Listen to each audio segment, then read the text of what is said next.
ہمارے آج کے مہمان پاکستان مسلم لیگ کاف کے صدر چودھری شجاعت حسین، آئیے ان سے بات کرتے ہیں۔ تو صاحب آپ کیسے ہیں؟ مہربانی جناب۔ تو صاحب 2008 کے انتخابات کوئی وزیر بچ گیا جو نہیں ہارا؟ ہر ایک شیخوں سے بچ گئے تھے۔ وہ کیسے بچ گئے؟ قدرتی تو جو باقی ہار گئے قدرت نے ان کو ہروا دیا؟ ان کو تو ہروایا گیا تھا نا، وہ کوئی شک نہیں ہے۔ بعض ایک آپ پوری تفصیل چاہیں گے؟ بالکل، میں جاننا چاہوں گا کہ آپ پارٹی کے صدر میں سامنے بیٹھے ہیں، آپ ایک ایسے آدمی کی سپورٹ کر رہے تھے جس کو آپ کہہ رہے تھے آپ اس کو 10 مرتبہ بھی وردی میں کامیاب کروائیں گے، آپ الیکشن لڑنے جاتے ہیں، آپ کا صرف ایک وزیر بچتا ہے، باقی سب ہار جاتے ہیں، اصل میں ہوا کیا تھا؟ دیکھیں جی، اس سوال کو اگر آپ دو حصوں میں لیں تو زیادہ مناسب ہوگا کہ ہم کیسے ہارے اور کیسے ہروائے گئے، دو مختلف چیزیں ہیں۔ کیسے ہارے اس میں تو کئی عوامل شامل ہیں، اینٹی اسٹیبلشمنٹ ووٹ پڑا ہمیں، جوڈیشل کرائسس آ گیا، لال مسجد آ گئی، یہ کیئر ٹیکر گورنمنٹ جو تھی یہ بھی بالکل نکمی گورنمنٹ تھی، نہ ان کے پاس کوئی اختیارات تھے، تو کئی عوامل اس میں شامل ہوتے گئے، پھر محترمہ کی شہادت آ گئی، تو ان تمام چیزوں کو ملا کے دیکھا جائے تو یہ ہمارے ہارنے، پارٹی کے ہارنے کی وجوہات بنی جس میں ہمارا کوئی قصور نہیں تھا۔ یہ عوامل ایسے آ قصور گئے۔ نہیں ہے، لال مسجد آپ کی نہلی نہیں تھی؟ وہ لال مسجد کا میں آگے جا کے تو آپ کو بتاتا ہوں نا، لیکن یہ چیزیں میں جو چیزیں پیدا ہو گئیں وہ سارے ہم ہار گئے۔ لیکن جہاں تک دوسری بات ہے نا کہ آپ نے جو کہی ہے کہ کیسے ہروایا گیا، تو وہ اصل بات وہ ہے، وہ بڑی سوچ سمجھ کے منصوبہ بندی کی گئی تھی، اور یہ منصوبہ بندی اس وقت کی گئی تھی جب یہ کہا گیا جی کہ اگر پیپل پارٹی مسلم لیگ اگر نہ جیتی، اگر جیت گئی تو بڑا کام خراب ہوگا۔ اس کو سامنے رکھتے ہوئے انہوں نے ایک منصوبہ بندی کی، اور اس منصوبہ بندی کے تحت ہی سارا یہ ایک سسٹم تیار کیا گیا، اور جس میں ہمیں بھروایا گیا کہ تاکہ کریڈیبلٹی شو ہو سکے۔ کریڈیبلٹی ثابت کرنے کے لیے اپنے ان دوستوں کو قربانی کا بکرا بنا دیا گیا جو 5 سال تک ایک آمر کی یونیفارم کی بھی حمایت کرتے رہے اور اس کی زیادتیوں کی بھی حمایت کرتے رہے۔ کیسا لگا ہارنے کے بعد؟ ہارنے کے بعد مجھے ذاتی طور پر مجھے کوئی افسوس نہیں، ذاتی طور پر مجھے کوئی افسوس نہیں ہوا کیونکہ میں ہارا نہیں، نہ ہی مجھے اپنے میرے حلقے کے لوگوں نے ہروایا ہے۔ میں نے تو بڑی تفصیل کے ساتھ اپنی ڈیٹیل میں گیا ہوں، اپنے الیکشن کے تفصیلات میں گیا ہوں۔ مجھے تو 4 دن پہلے بھی بتا دیا گیا تھا کہ آپ ہار رہے ہیں، اور آپ کے یہ کلیگ ہیں جو وہ بڑے اچھے اپنے دانشور بھی ہیں، انہوں نے مجھے بتا دیا تھا کہ جی آپ ہار گئے ہیں، آپ نہ اتنی تکلیف گوارا کریں۔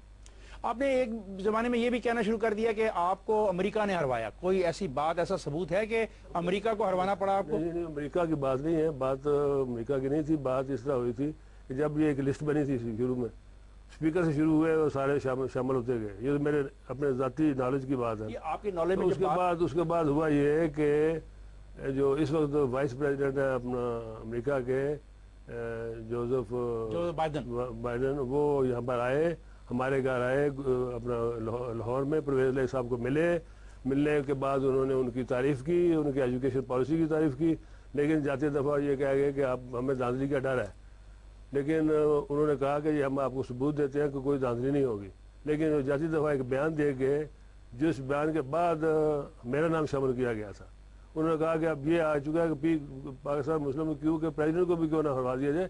یہ آپ سوچ نہیں سکتے، یہ ایک بہت بڑی ایک سازش ہو رہی تھی اور سوچ چل رہی تھی، اور یہ سوچ بیوقوف ہو رہی، جس طریقے سے یہ سوچ شروع کی اس کے نتائج اب بھی بھگتے جا رہے ہیں۔ آپ یہ جوزف بائیڈن کا حوالہ دے رہے ہیں نا کہ Pakistani vote flawed if Musharraf party wins. If Pakistan Muslim League beats all odds and ends up being the winner here, I think it will be viewed as a totally discredited. اس کے بعد انہوں نے ڈی سی او کو بلوایا، D P او کو بلوایا، جو کہ مجھے میرے ذاتی نالج میں ہے، ان کو کہا گیا کہ یہ آپ نے پاکستان مسلم لیگ کی کوئی حمایت نہیں کرنی۔ کس نے بلایا؟ یہ D P O D C او کو کون بلا رہا تھا؟ کور کمانڈر بلا رہے تھے؟ کور کمانڈر نہیں بلا رہے تھے، یہ بھی ایک تھے اپنا ایک گروپ بنا ہوا تھا جن کا جو الیکشن کو سارا چلا رہے تھے، جو کمپیوٹر کے ذریعے بیٹھے ہوئے تھے سارے۔ کون تھے؟ ان کا کوئی نام تھا، کوئی شکل تھی ان کی؟ شکل، نام، صورت تھا، سب کو سامنے الیکشن کرا رہے تھے۔ بتائیں گے آپ کون لوگ اس وقت کے جو کمانڈ کر رہے تھے اس کو سارے ایریا کمانڈر۔ ایک زمانے میں یہی کمانڈر آپ کے لیے کام کرتے رہے، 2002 کے انتخابات میں انہی کمانڈروں نے آپ کو جتوایا، خاص اس میں احتشام ضمیر ہو یا باقی ایجنسیاں وہ آپ کو جتوا رہی تھی، اب آپ یہ کہہ رہے ہیں کہ یہ ایجنسیاں آپ کے خلاف ہو گئی؟ ایجنسی نہیں تھی اس میں، ایک اور سوچ تھی جو ایجنسیز کا بھی کچھ لوگ شامل تھے، اس میں کوئی شک نہیں ہے، لیکن یہ مکسچر تھا سارا کچھ کیا ہوا. یہ کئی ایک لوگوں کی ڈیوٹی لگ گئی تھی کہ آپ نے یہ کام کرنا ہے. یہ میں آپ کو صحیح بتاتا ہوں کہ ہوا یہ تھا کہ صاحب یہ ڈیوٹی جنرل مشرف نے لگائی تھی. ظاہر ہے کہ جو بھی بڑا ہو اسی کے اوپر آنی چاہیے. سوچ کافی لوگوں کی تھی، لیکن میں آپ کو چھوٹی سی مختصر سی بتاؤں کہ انہوں نے غلطی یہ کی کہ انہوں نے آپ کو بھی کہہ دیا کہ کنٹرول کریں، مجھے بھی کہہ دیا کنٹرول کریں، تیسرے آدمی کو کہہ دیا کنٹرول کریں، اور سب نے اپنے ان کا خیال تھا کہ تھوڑا تھوڑا سارے کریں گے تو مسلم لیگ جو ہے نا وہ مارجن پہ آ جائے گی. ہوا یہ کہ سب نے بڑی پوری کوشش کی، اور دھکا جو ہے نا وہ آہستہ لگ رہے کی بجائے بہت زور سے دھکا لگ گیا، اور دھکا لگ رہے گا یہ جا کے سارا. آپ یہ کہنا چاہ رہے ہیں کہ دھاندلی تو ہونی تھی، لیکن صدر مشرف کی غلطی کی وجہ سے وہ آپ کے حق میں ہونے کی بجائے آپ کے خلاف ہو گئے. انہوں نے کسی کے اوپر اعتبار ہی نہ کیا، تو انہوں نے اس کو بھی کہہ دیا، مجھے بھی کہہ دیا، آپ کو بھی کہہ دیا کہ دھاندلی کو اس طریقے سے مسلم لیگ کو آگے نہیں آنے دینا. تو وہ ہوا یہ کہ سب نے کوشش کی اور دھکا زور سے لگ گیا اور ہم اپنا گھر چلے گئے. تو صاحب آپ نے یہ کہا تھا کہ انتخابات میں دھاندلی نہیں دھاندلا ہوا، پٹیشن دائر کریں گے. جیسا آپ کہہ رہے ہیں کہ دھاندلا ہوا، تو آپ نے پٹیشن کیوں نہیں دائر کی؟ آپ کی پارٹی ایک بڑی پارٹی تھی، پاکستان کی ایک بڑی پولیٹیکل پارٹی تھی، اور انتخابات ہارنے کے باوجود بھی آپ پاکستان کی تیسری بڑی پارٹی کے طور پہ ابھرے. اور اگر ووٹوں کو دیکھا جائے تو شاید آپ کو ووٹوں کے حساب سے 330 کا ووٹ کا فرق تھا. 11,000 ووٹ جو ہے وہ ان کو ریجیکٹ کر دیا گیا. 30,000 ووٹ تیسرا آدمی لیتا ہے. اب آپ خود بھی سوچ لیں، اور اس تمام ووٹوں کو اگر جمع کیا جائے تو اتنے ووٹ بنتے ہیں کہ 1 منٹ میں 1 ووٹ بھی پڑے تب بھی نہیں ہو سکتا، اور 70% اس کی بنتی ہے پولنگ. تو یہ دھاندلا نہیں ہے تو اور کیا چیز ہے؟ ہم تو اس وقت بولے نہیں. صرف کیوں نہیں بولے؟ آپ کو ڈر تھا؟ ہم نے کہا کہ اس وقت اچانک ہم نے ایک دم کہہ دیا کہ ہم رزلٹ کو نہیں مانتے تو یہ سمجھا جائے گا کہ جی یہ اب ہار گئے ہیں. تو اس کو ہم نے تو کھلے دل سے کہہ دیا جی کہ ہم ٹھیک ہے، ہم مانتے ہیں رزلٹ کو. پاکستان کی واحد حکومت تھی جس نے اپنے 5 سال پورے کیے، یہ حقیقت ہے. 5 سال پورے کرنے کے باوجود آپ ووٹرز کو اپنے ساتھ کیوں نہیں چلا پائے؟ ووٹر ہمارے ساتھ تھا، ابھی بھی ساتھ ہے، یہ میں آپ کو بتاؤں. ووٹر کی کوئی بات نہیں، تبھی میں کہتا ہوں مجھے کوئی افسوس نہیں ہارنے کا. لیکن یہ جو طریقہ کار اختیار کیا گیا وہ ایک ٹیکنیکل طریقے سے جو روایا گیا، اس اصل بات وہ ہے. آپ کی اپنی پارٹی کے لوگوں نے یہ کہا کہ ووٹرز ان سے ناراض ہو گئے تھے اور اسی لیے وہ ہار گئے. ہماری پارٹی کے لوگوں نے سب نے یہ آگے کہا کہ جی آخری 2 رات میں ساری تمام ایڈمنسٹریشن جو ہے وہ ان کے خلاف ہو چکی تھی. تو صاحب یہ پھر مانا جائے کہ پاکستان مسلم لیگ صرف اسٹیبلشمنٹ کے سہارے ہی الیکشن جیت سکتی ہے. اگر اسٹیبلشمنٹ اپنا ہاتھ اٹھا لے تو وہ الیکشن نہیں جیت سکتی. خلاف ہو گئی تھی، ان کو چاہیے نیوٹرل نہیں رہے نا، وہ ہمارے خلاف ہو گئے تھے. صاحب میں یہ جاننا چاہوں گا اسٹیبلشمنٹ آپ کے خلاف کیوں ہوئی جب آپ ان کو سپورٹ کر رہے تھے؟ دنیا کو وہ دیکھنا ہی، انہوں نے اپنا آپ بھی تو دیکھنا تھا، دنیا کو دکھانا تھا انہوں نے کہ الیکشن ہم نے بڑے فیئر کرائے. جو جس طریقے سے وہ گرے ہوئے تھے تمام معاملات میں، تو اس میں ان کے لیے بھی مجبوری تھی کہ وہ کسی طریقے سے اپنا اقتدار کو قائم رکھنے کے لیے ساری چیزیں کی جاتی ہیں. NRO ہماری مرضی سے نہیں آیا، نہ ہم مذاکرات میں شامل تھے. یہ کس نے کہا؟ پرویز علی صاحب نے کہا. نہیں، وہ ظاہر ہے کہ وہ تو صوبے میں تھے، وہ تو شامل نہیں تھے. NRO کی کہانی ہے کیا؟ NRO کی جو ہے نا شروعات وہ یہ 3 سال پہلے سے ہو چکی تھی، جب محترمہ کی ملاقات ہوئی پریزیڈنٹ صاحب سے دبئی میں، پھر لندن میں. تو اس وقت 2-3 چیزیں انہوں نے سامنے رکھی تھی محترمہ نے. میں زیادہ ان کے متعلق نہیں کہنا چاہتا کیونکہ وہ اس وقت یاد نہیں ہے تو زیادہ اچھا نہیں لگتا باتیں کرنا. لیکن اس میں انہوں نے 3 چیزیں سامنے رکھی تھیں. ایک تھا اپنا ان کا تیسری ٹرم والا، ایک تھا کیسز واپس لینے والا، اور ایک تھا وردی اتارنے والا. آپ کو معلوم ہوا 3 چیزیں انہوں نے سامنے رکھی تھی. ایک عہد ہو چکا تھا اپنا بیک ڈور سے. اس کے بعد انہوں نے یہ سوچا کہ جس کو کس طریقے سے عوام میں لایا جائے، تو وہ انہوں نے پھر ہماری ڈیوٹی لگائی کہ جی آپ اسے سیاسی طور کے اوپر اس کو سامنے لے کے آئے. اس میں ایک کمیٹی بنی. اب اگر آپ تفصیلات میں جانا چاہتے ہیں تو کمیٹی بنی. کمیٹی میں میں تھا، مشاہد صاحب تھے، اور دوسری طرف سے امین فہیم صاحب تھے اور راجہ پرویز اشرف تھے. وہ زندہ ہیں، ان سے آپ پوچھ سکتے ہیں. اس کمیٹی کی میٹنگ ہوئی، 3-4 میٹنگ ہوئی. جہاں پر ہم نے کہا انہیں کہ آپ وہ زور ڈال رہے تھے کیس واپس لینے کے لیے. میں نے کہا جی کہ کیس واپس لینے کے اوپر آپ زور نہ ڈالیں, ریکنسیلیشن کو ساری پارٹیوں کی کرائیں, سارے پارٹی اکٹھی ہو, ملک کی ریکنسیلیشن کی بات کریں. یہ ایک آئٹم کے اوپر نا آپ اپنا اڑے رہے. تو اس کے بعد 3-4 میٹنگوں کے بعد انہوں نے دیکھا کہ یہ تو دوسری طرف چل پڑے, تو پھر انہوں نے اپنا ہم سے علیحدہ ہو کے پھر وہ پرانے اپنے چلے گئے اسی کمیٹی کے پاس جس کے پاس وہ سارا کچھ تھا. پہلی کمیٹی کون سی تھی؟ پہلی انہوں نے خود سول آرمی مل کے بنا رہے تھے. کون تھے سول آرمی؟ کون تھے وہ؟ اپنے لوگوں نے اکٹھے کیے. لوگوں کو نام بتا میں وہ کمیٹی میرے سامنے تو نہیں آئی تھی نا. آپ کو پتہ ہی نہیں ہے؟ آپ پارٹی کے صدر تھے, حکمران پارٹی آپ کی تھی, آپ کو پتہ نہیں تھا کون بات کر رہا ہے؟ پتا آپ کو بھی پتا, مجھے پتا, سب کو پتا ہے. طارق عزیز تھے. اور کون تھے؟ فوج کے لوگ انوالو تھے. فوج کے بھی نمائندے تھے پریزیڈنٹ صاحب کے. پریزیڈنٹ صاحب کے نمائندے فوج کی طرف سے کون تھے؟ فوج کے جو ہوتے ہیں وہ تو ملازم ہوتے ہیں.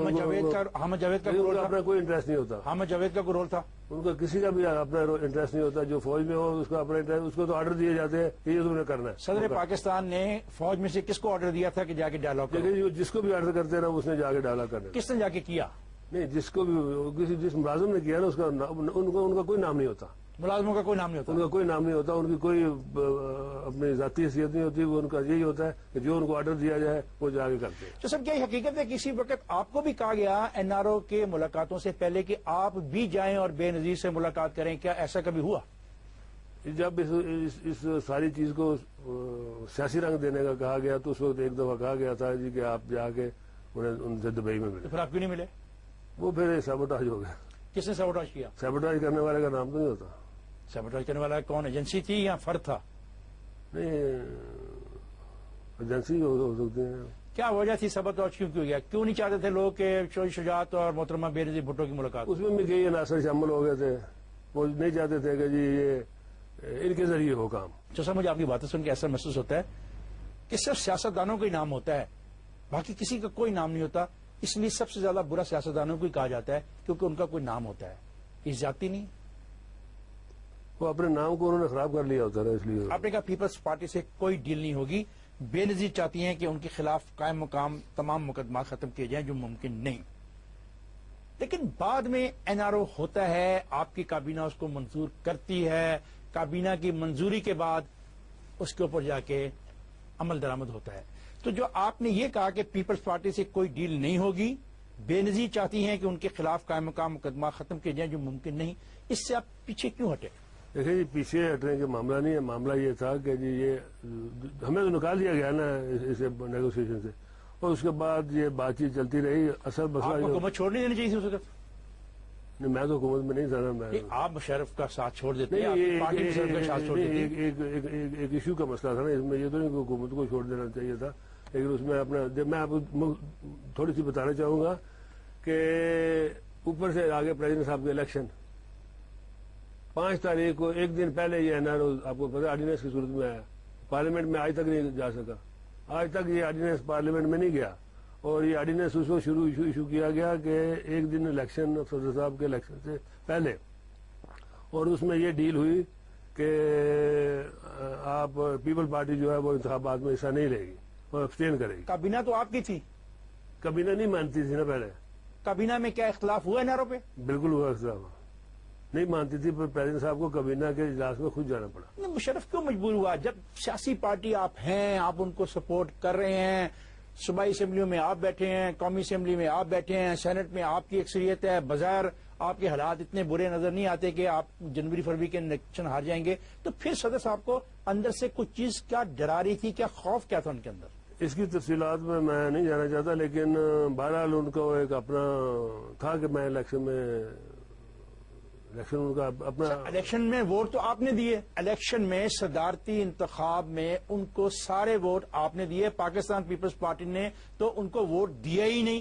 اگر پاکستان پیپلز پارٹی نے ان کو ووٹ دیے ہی نہیں تو پھر این آر او سے دیا ہی نہیں, نہ دینے کا تو ان کو صلاح ملا نا. ووٹ میں نہ حصہ لینے کا تو صلاح ملا نا, انہوں نے ابسٹین کیا نا. اگر وہ ووٹ خلاف دیتے تو یہ پھر صدر بننا مشکل ہو جانا تھا. آپ یہ کہنا چاہ رہے ہیں آج مجھے کہ پیپلز پارٹی نے جان بوجھ کر ابسٹین کیا؟ تو اس میں آپ اور دوسرے اور کیا ایگریمنٹ کے وہ تو ان کا اصولی موقف تھا کہ وہ ایک یونیفارم والے آدمی کو ووٹ نہیں دینا چاہتے, انہیں ووٹ نہیں دیا. یونیفارم والے آدمی کے ساتھ ساری باتیں تو این آر او کس نے منظور کیا تھا؟ این آر او کے بارے میں تو کہتے ہیں کابینہ نے منظور کیا. کابینہ نے منظور کیا, کابینہ نے اوپر آ کے کابینہ نے نہیں منظور کیا تھا, بعد میں منظور ہوا. تو صاحب آپ پہ یہ الزام لگتا ہے کہ آپ نے این آر او منوایا, آپ نہیں چاہتے تھے محترمہ بے نظیر بھٹو پاکستان کی تیسری مرتبہ وزیر اعظم بنتی, آپ نے یہ مناسب سمجھا کہ ان کے مقدمات واپس لے دیے جائیں اور وہ پرائم منسٹر نہ بنے اور وہ شرائط ہٹا دی جائے اور 3 دفعہ والی شرائط رکھی جائے. یہ ریکارڈ کی بات ہے, منٹس میں موجود ہے, جو ہماری میٹنگ میں منٹس لکھے تھے. میں نے کہا تھا جی کہ یہ تمام جو کیسز ہیں آپ کو بہتر ہے کہ آپ کورٹس کے ذریعے واپس کرائیں, اس طرح نہ آپ کرائیں جس طریقے سے آپ کرانا چاہتے ہیں. این آر او میں کون جیتا, سیاستدان جیتے یا سیاستدان ہار گئے؟ سارے ہار گئے. کون جیتا پھر؟ پرویز مشرف؟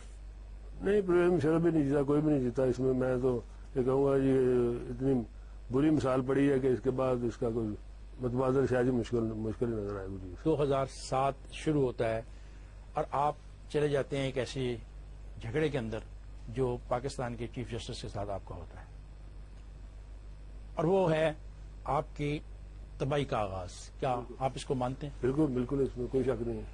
آپ کو کب پتہ لگا اور آپ نے کیا کیا کوششیں کی؟ دیکھیں جی, مجھے پتا چلا ٹی وی کے اوپر, تو میں نے پرائم منسٹر کو فون کیا. میں نے کہا یہ کیا ہوا؟ انہوں نے کہا آپ آ جائیں. تو میں گیا, اس وقت تقریباً 7-8 بجے ہوں گے شام کے. تو انہوں نے کہا جی یہ معاملات ہوئے ہیں. تو میں نے کہا جی کہ اب اس میں کچھ ہو سکتا ہے. انہوں نے کہا کہ آپ ٹرائی کر کے دیکھ لیں. میں نے کہا جی پھر مجھے میرا ارینجمنٹ کریں کہ میں ان سے مل سکوں جج صاحب سے. انہوں نے ارینجمنٹ کیا کہ جی, کیونکہ وہ کسٹڈی میں تھے نا, تو مجھے ارینجمنٹ کیا. تو میں ان کے گھر چلا گیا 10 بجے. میں نے جا کہا جج صاحب بیٹھے اٹھے, تو پہلے جو انہوں نے سب سے پہلے جو مجھے سوال کیا وہ میرے سامنے بیٹھے ہوئے تھے. میری بات لمبی ہو جائے گی.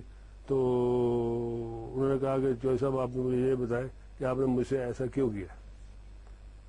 میں نے کہا جی میں نے تو نہیں کیا. کہنے لگے نہیں آپ بھی شامل ہیں. میں نے الفن کہہ دیا کہ جی میں اس میں شامل نہیں ہوں. تو اٹھ کے میرے ساتھ آ کے بیٹھ کے کہنے لگے آپ بات کریں. انہوں نے کہا ہی تو اتنی دیر میں باہر سے ایک آدمی آ گیا. اس نے آ کہا جی کہ باہر پولیس والے آ گئے آپ کی گاڑی واپس لینے کے لیے. جب یہ میں نے سنا تو میں نے کہا کہ یہ تو پھر میں نے اب کیا بات کرنا ہے, تو کیا میں بات کرنے آیا تھا, تو یہاں پر تو بات ہی کچھ اور ہو چکی ہے. تو پھر میں معذرت کر کے چلا گیا. آپ جب گئے آپ نے پرائم منسٹر سے اجازت لی تھی اس ملاقات کی, جب یہ واقعہ ہوا کہ آپ کی موجودگی میں لمبی بات نہیں بتا, لمبی بات ہم جاننا چاہتے ہیں کہ کیا. میں نے پرائم منسٹر کو فون کیا. میں نے کہا یہ کیا ہو رہا ہے, میں اندر بیٹھا ہوں, باہر پولیس آئی ہے گاڑی لینے کے لیے. تو انہوں نے کہا میں ابھی پتا کرتا ہوں. اتنی دیر میں پتا چلا کہ گاڑی وہ پولیس والے لے جا چکے ہیں. پھر میں نے باہر نکل کے کہا جج صاحب کو, میں نے کہا میری گاڑی حاضر ہے, اگر آپ بیٹھنا استعمال کرنا چاہیں تو کریں, تو ورنہ کوئی بات ہی نہیں. اس کے بعد وہ بات چیت ختم ہو چکی. جس آپ کو وزیر اعظم نے بتایا نہیں کہ ایسا کیوں ہوا؟ انہوں نے تو نہیں بتایا, لیکن جو آگے دوسری جگہوں سے جو پتہ چلتا رہا وہ اسٹیل مل کا بھی ایک ایشو تھا. کیا اگر عدالتیں صحیح فیصلے کریں تو ان ججز کے ساتھ یہی سلوک کرنا چاہیے؟ کرنا تو نہیں چاہیے, ظاہر ہے کرنا تو نہیں چاہیے. یہ معاملہ چلتا رہتا ہے, عدالت فیصلہ کرتی ہے, ججوں کو بحال کر دیتی ہے, آپ کی پارٹی ان کے خلاف بولتی رہتی ہے. کسی نے عقل استعمال نہیں کی کہ یہ کیا ہونے والا ہے؟ نہیں, ہماری پارٹی ان کے خلاف نہیں بولی. اب اس وقت ہم نے بات شروع کی تھی جب یہ پولیٹیسائز ہو چکا تھا, جب یہ پالیٹیشین کے ہاتھوں میں چلا گیا. پالیٹیشینوں نے ان کی گاڑی کو چھین لی اور استعمال کرنی انہیں بٹھا کے لے جا رہے شروع کر دیا. تو اس کے بعد ہم اس میں انٹر ہوئے. اور آپ نے ایک موقع پہ کہا کہ مجھے لگتا ہے کہ جو جوڈیشل ایکٹیویزم پیدا ہو گیا ہے اس سے ملک کے مختلف ستونوں کے درمیان جنگ ہونے والی ہے. بالکل. آپ کو یہ خوف کیسے ہوا؟ کیا چیز آپ کو محسوس ہو رہی تھی کہ آپ جیسا سیاستدان بھی ڈر گیا کہ یہ کوئی بہت بڑا جھگڑا ہونے والا ہے دو اداروں کے درمیان؟ ایک فوج تھی, ایک جوڈیشری تھی, ایک پارلیمنٹ تھی. 3 چیزیں جو ہیں وہ آپس میں مقابلے پہ جا رہی تھی. تو اس کے بعد کیا کوئی چیز رہ جانی تھی. ججز کا کیا قصور تھا؟ ججز تو فیصلے کر رہے تھے نا. اب اگر ججز کے فیصلے آپ لوگ نہیں مانیں گے, سویلین نہیں مانیں گے, تو پھر کیا ہوگا؟ تو میں ہمیشہ جوڈیشری کے حق میں رہا ہوں. ہمیں تو آپ کو تو معلوم ہے کہ آپ تو میرے والد صاحب کو بھی جانتے ہیں, ہمیں تو ساری زندگی جو ریلیف ملی ہے جوڈیشری سے ملی ہے. یہ تو 4 سال تک وہ جیل میں رہے ہیں والد صاحب, تو جوڈیشری کی وجہ سے ہی وہ باہر آتے تھے, پھر جاتے تھے اندر, پھر وہ باہر آتے تھے, اور جوڈیشری نے انہیں ہمیشہ پروٹیکٹ کیا. ہمارے تو جوڈیشری کے علاوہ ہمیں تو ریلیف ہی کسی نے نہیں دی. آپ جب بات کہتے ہیں تو بڑی سوچ سمجھ کے کہتے ہیں, یہ حقیقت ہے؟ آپ کا ٹھیک ہی خیال ہوگا آپ کو. آپ نے کہا کہ عدلیہ اور فوج کی یہ اندرونی لڑائی تھی, آپ نے ایسا کیوں کہا؟ عدلیہ اور فوج کی میں نے فکرہ تھوڑا سا غلط ہو چکا تھا. عدلیہ اور فوج کی اندرونی لڑائی میں نے یہ لفظ استعمال نہیں کیا تھا. میں نے کہا تھا عدلیہ اور فوج کے جو معاملات ہیں اس میں ہم سیاستدانوں کو زیادہ نہیں پنگے بازی کرنی چاہیے. آپ نیوز کی بات کر رہے ہیں, بیان کی. کیا یہ عدلیہ اور فوج کا معاملہ تھا؟ تینوں کا تھا نا. آپ نے دو کا نام لیا. فوج ایسے فوج نہ وہ کہے نا, یہ انڈیویجول کا معاملہ تھا. فوج تو ایک ادارہ ہے نا. اس انڈیویجول نے اس معاملے پر آپ سے کیا کیا باتیں کی؟ کس سلسلے میں؟ جج صاحب کے حوالے سے جو ایک چپٹچ پیدا ہوتی ہے, صدر پاکستان جنرل پرویز مشرف نے آپ کو بلا کے کیا کہا, ان کی فیلنگ کیا تھی, وہ کیا سمجھ رہے تھے, وہ کیا کرنا چاہ رہے تھے؟ وہ اس میں تو ظاہر ہے کہ وہ آگے بڑھنا چاہتے تھے, لیکن ہم نے ویسے ان کو اس وقت کہا تھا.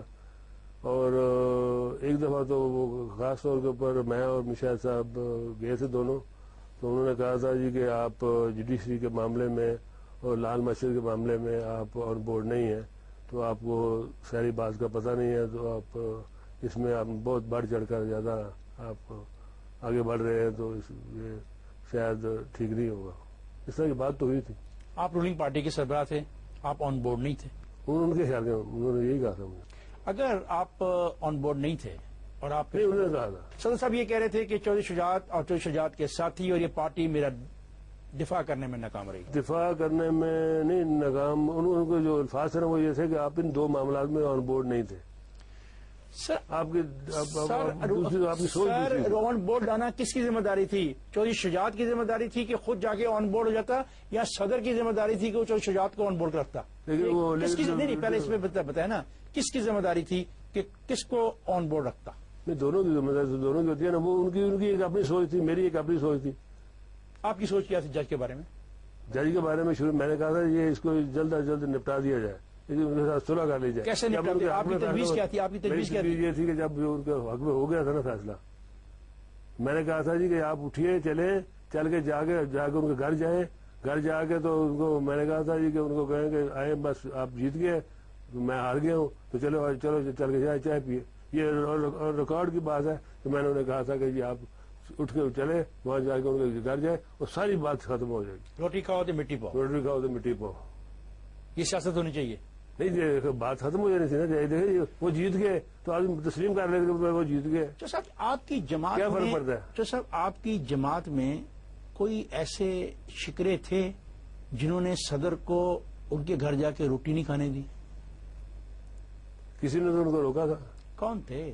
لیکن جیسے جس وقت میری بات ہوئی تھی نا, اس وقت انہوں نے مجھے بالکل یہ نہیں کہا تھا کہ یہ آپ میں نہیں کرتا.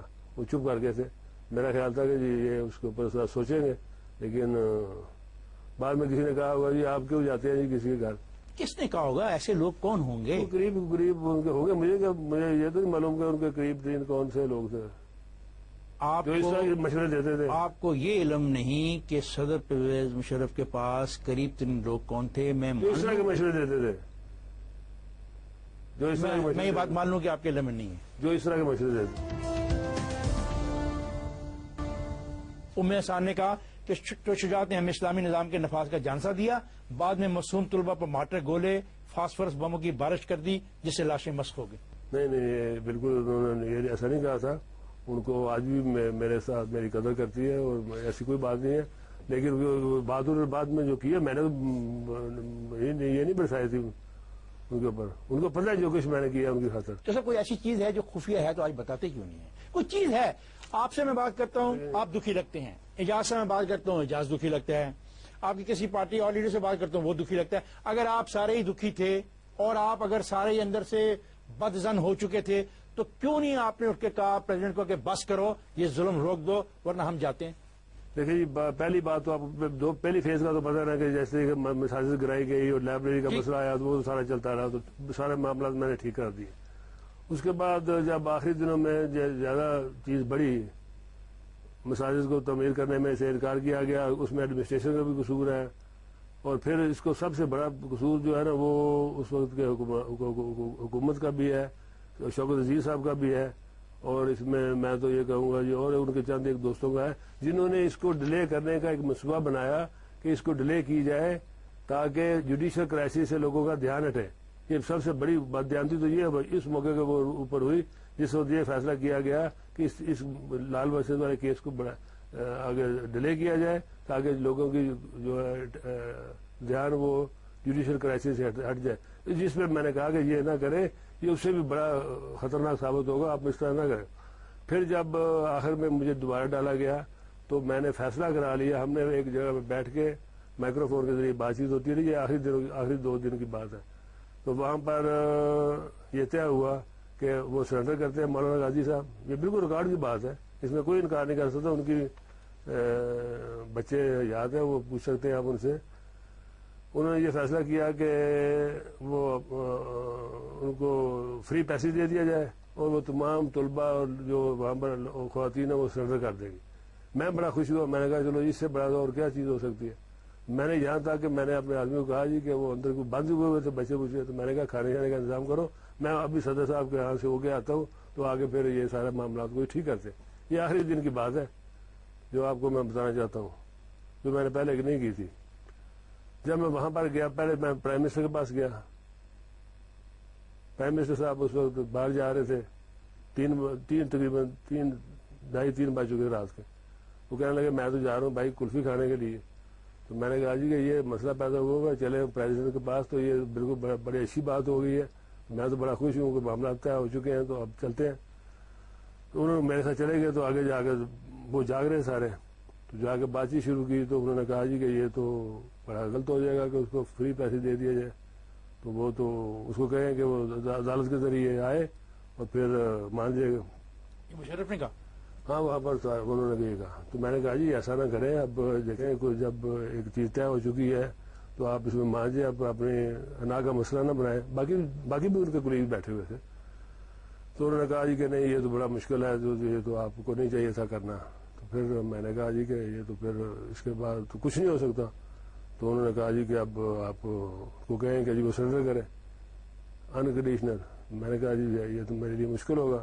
پھر بھی انہوں نے کہا جی کہ آپ جائیں ایک دفعہ بات تو کریں، لیکن پھر میں مایوس ہو کے تو وہاں سے زندگی میں پہلی دفعہ میں مایوس ہو کے کسی جگہ سے نکلا تھا، اور پھر میں گھر واپس آ گیا۔ جب جا رہا تھا تو گولی چلنی شروع ہو گئی۔ اچھا صاحب، یہ موقع نہیں تھا کہ آپ اس وقت اپنی پارٹی کے سپورٹ وڈرا کر لیتے؟ بالکل چاہیے تو صحیح تھا۔ کیا کمزوری تھی کوئی ایسی جس سے آپ نہ کر پائے؟ کمزوری نہیں، بس کمزوری تو نہیں تھی، بس مجبوری تھی کوئی؟ مجبوری بھی نہیں تھی، بس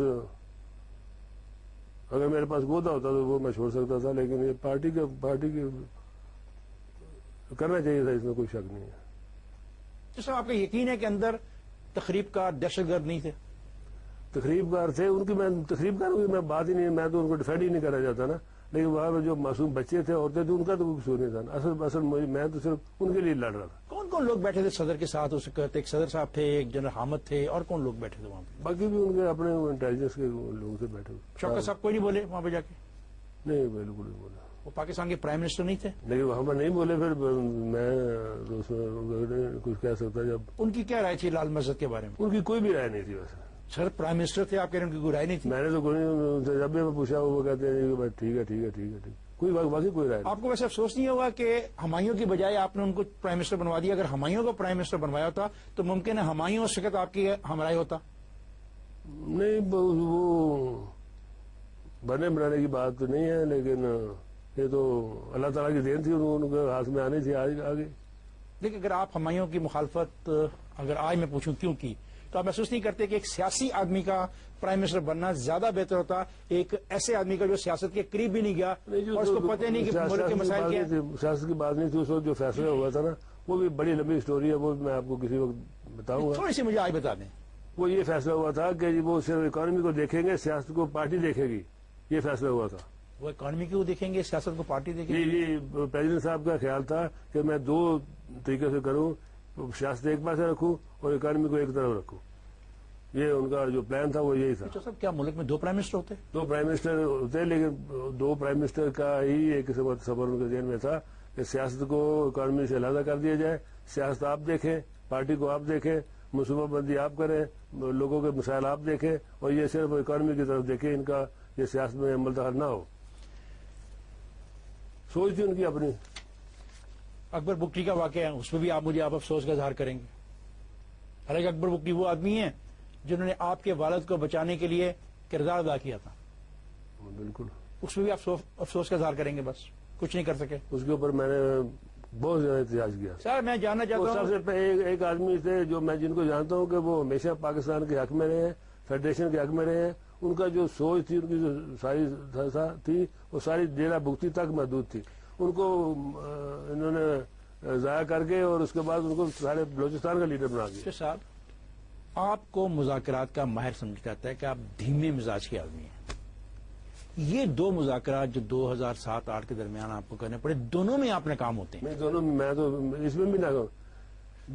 بگٹی سے یہ منوا لینا کہ کنٹونمنٹ بنے گی، یہ بہت بڑا کام تھا. تو سب اس کا فائدہ تو مشرف کو ہوا، لیکن بگٹی کو تو آپ بچا نہیں سکے مرنے سے. جیسے آپ لال مسجد کے معصوم بچوں کو نہیں بچا سکے، ویسے آپ بگٹی کو نہیں بچا سکے. تو پھر جو آپ کا مذاکرات کرنے کا ڈھنگ، جو سلیقہ، جو طریقہ ہے، وہ ناکام نہیں ہوگی. اب آخر رزلٹ میں آخر غلط ہو گیا. وہ ناکام تو نہیں ہوا، میں کہنا چاہوں گا، لیکن بہرحال. سر ناکام اور غلط میں کیا فرق ہوتا ہے؟ ناکام میری وجہ سے تو نہیں نہ ہوا.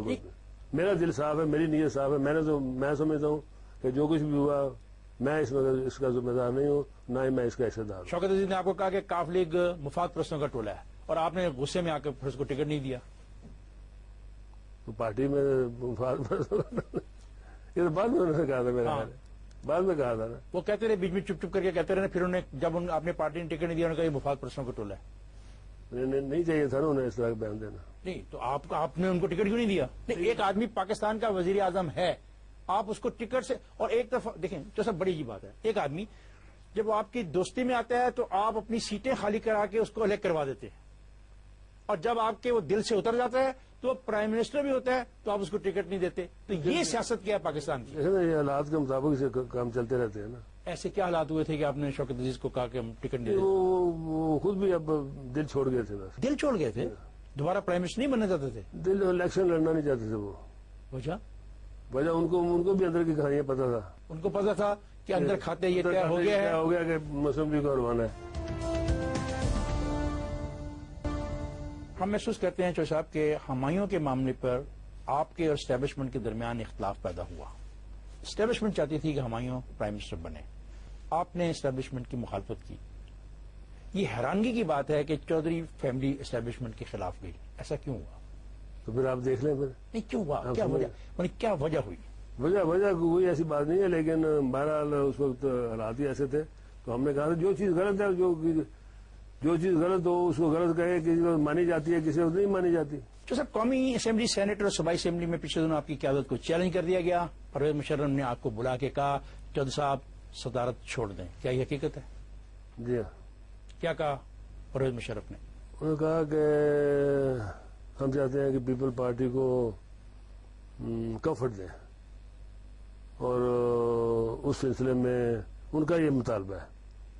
پیپل پارٹی کا یہ مطالبہ ہے، زرداری صاحب کا یہ مطالبہ ہے کہ آپ قیادت کو فارغ کریں اور باقیوں کے ساتھ ہم معاملہ طے کر لیں گے.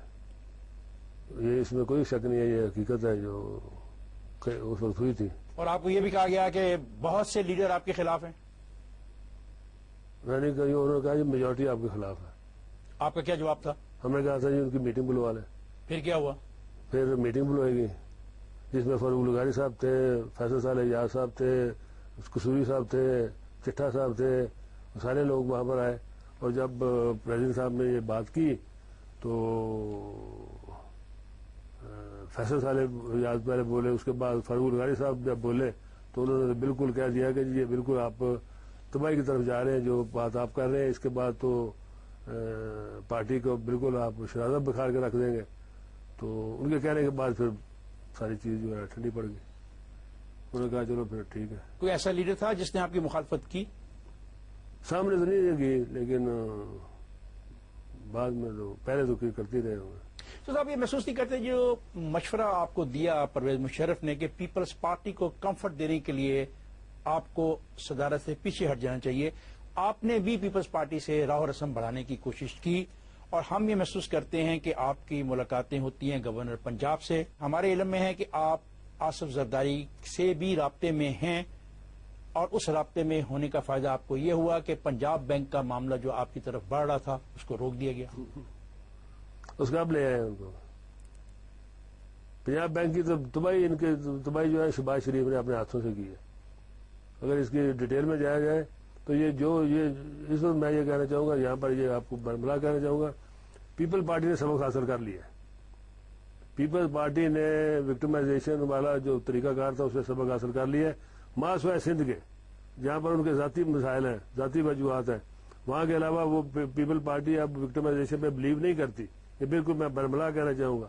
لیکن شہباز شریف نے 7 سال میں دگنی وکٹمائزیشن شروع کر دی ہے یہاں پر آگے, اور اداروں کو تباہ کرنا شروع کر دیا صرف اس نام سے کہ پرویز لائی نے یہ کیا تھا.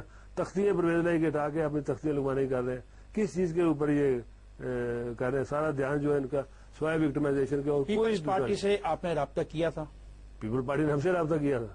پیپلز پارٹی نے آپ سے رابطہ کیا تھا اور ضرورت ان کو تھی, ہمیں ضرورت نہیں تھی. کیا یہ بھی طے ہو گیا آپ کے اور پیپلز پارٹی کے درمیان کہ اگر پنجاب میں کوئی صورتحال خراب ہوگی تو آپ اپنا وزن پیپلز پارٹی کے پلڑے میں ڈالیں گے؟ ظاہر ہے کہ ان کا تو خیال یہی تھا. نہیں, آپ کیا کریں گے؟